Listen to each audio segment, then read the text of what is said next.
Ang mabuting balita ng Panginoon ayon kay San Juan.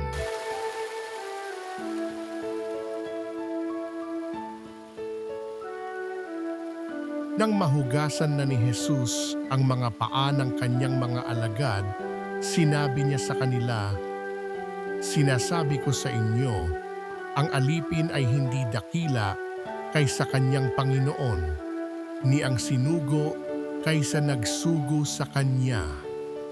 Kung nauunawaan ninyo ang mga bagay na ito at inyong gagawin, mapapalad kayo. Hindi para sa inyong lahat ang sinasabi ko, nakikilala ko ang aking mga hinirang. Ngunit dapat matupad ang nasasabi sa kasulatan, ako'y pinagtataksilan ng taong pinakakain ko.